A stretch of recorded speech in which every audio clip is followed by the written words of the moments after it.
Hello नमस्कार दोस्तों। आज हम यूपी टेट के अंतर्गत आने वाले हिंदी विषय की क्लास 2 को कवर करने जा रहे हैं। उसके अंतर्गत जो टॉपिक होगा, सर्वप्रथम जो एक बेसिक टॉपिक होता है वो है हिंदी भाषा का विकास। आज हम हिंदी भाषा के विकास के बारे में जानेंगे। देन नेक्स्ट टॉपिक आगे क्या रहता है उसके बारे में जानेंगे। देखते हैं हिंदी भाषा का विकास। हिंदी भाषा का विकास जो हुआ, जैसे कि भौगोलिक परिवर्तन के कारण प्लेट टूट कर अलग होने लगी।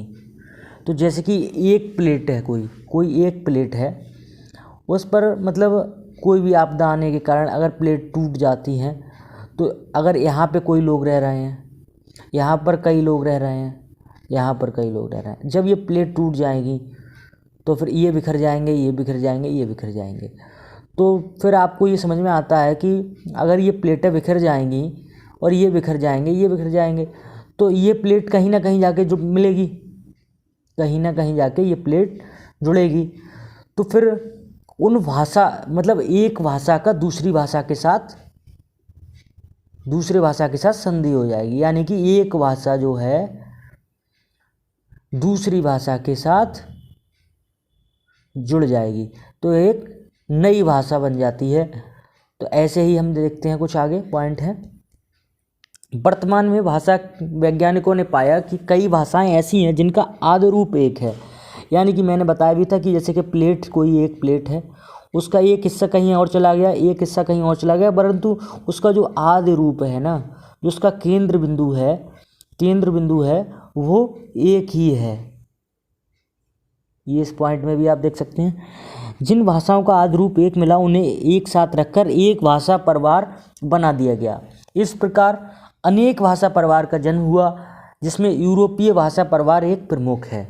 यूरोपीय जो है ना, अपना यूरोप महाद्वीप, वो भी एक भाषा परिवार के रूप में ही है। जैसे देखते हैं, हिंदी यूरोपीय भाषा परिवार की एक भाषा है। हिंदी जो है एक यूरोपीय भाषा परिवार की भाषा है।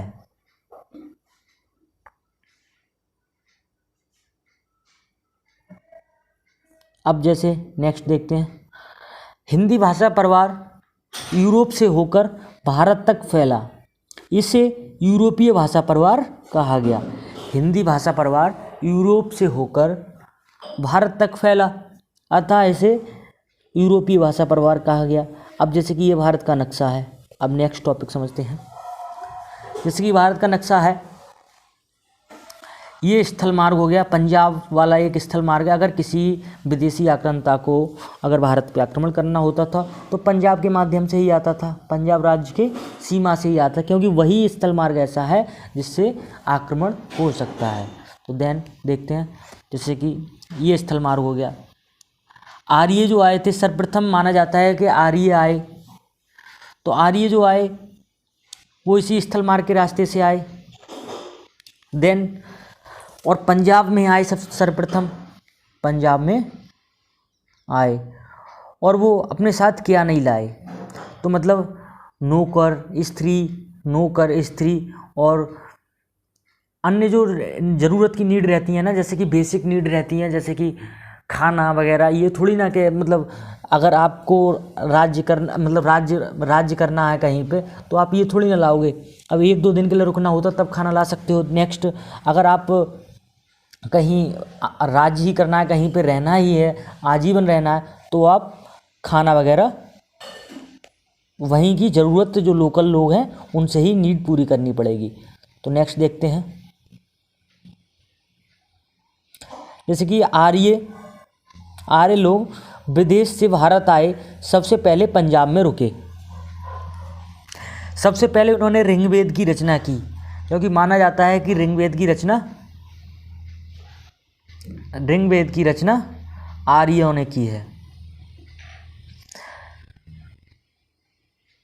और वह अपने साथ जो आर्य आए अपनी भाषा लेके आए थे, और आपने सुना भी होगा आर्यों की भाषा क्या थी, संस्कृत थी।